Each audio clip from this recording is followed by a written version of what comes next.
de dire qu'une fois élus, ils vont résilier tous les contrats pétroliers. Mais pourquoi?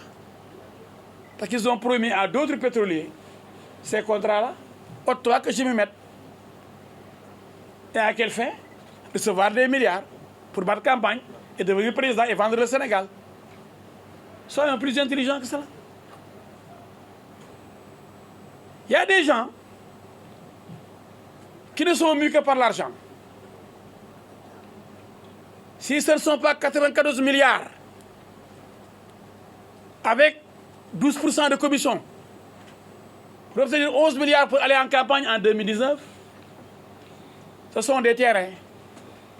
Ce sont des rencontres avec Mansour Faye pour intervenir au profit d'un ami, d'un collègue arrêté pour ces histoires de terrain parce que lui aussi a été impliqué.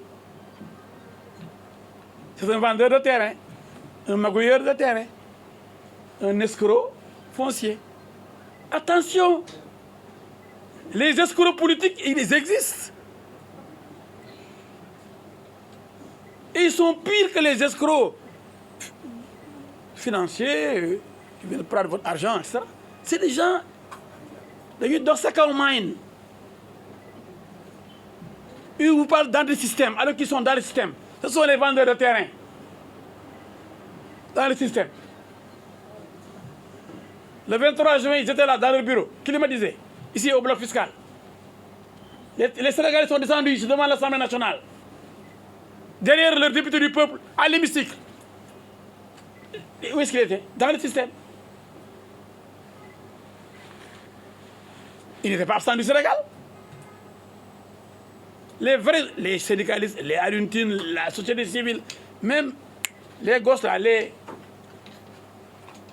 ambulants de Sandaga étaient là devant l'Assemblée. Le bloc fiscal, c'est là où ils sont installés les ambulants. Mais subitement, on se donne une peau de révolutionnaire.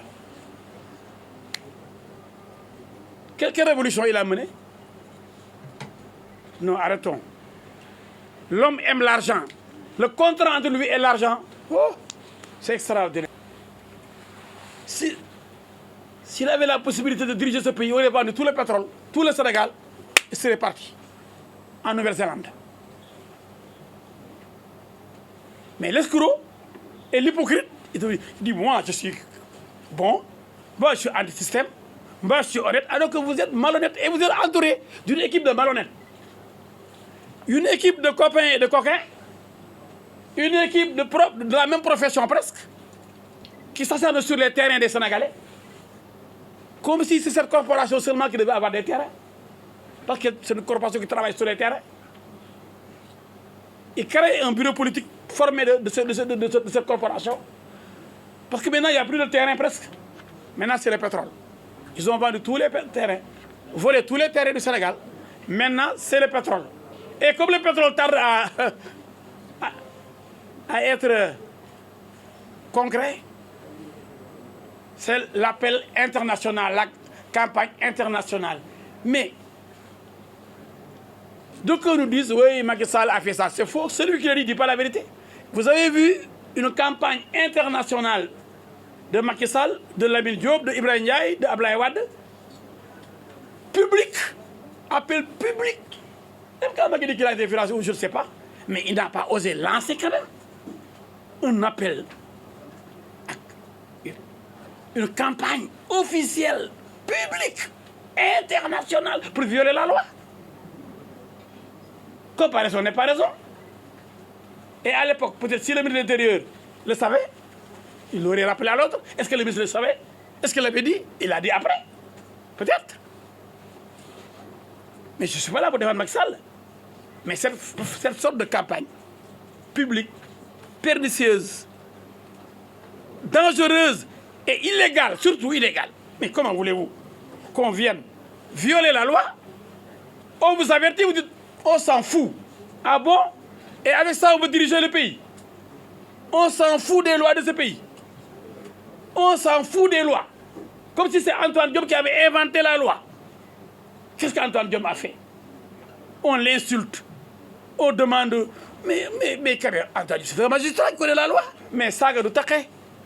Bon Dieu, des gens tellement peu de dire la vérité.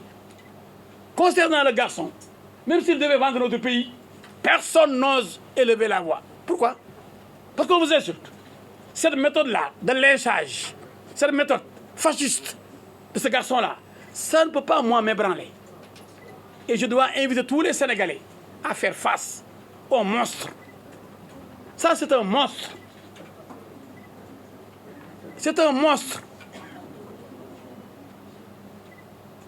Financez-moi. Qui va vous financer? On ne sait pas. Sur l'international, quiconque peut vous financer. C'est pourquoi la loi l'interdit. Dites-moi quelle est la faute commise par Antoine Diome, le ministre de l'Intérieur.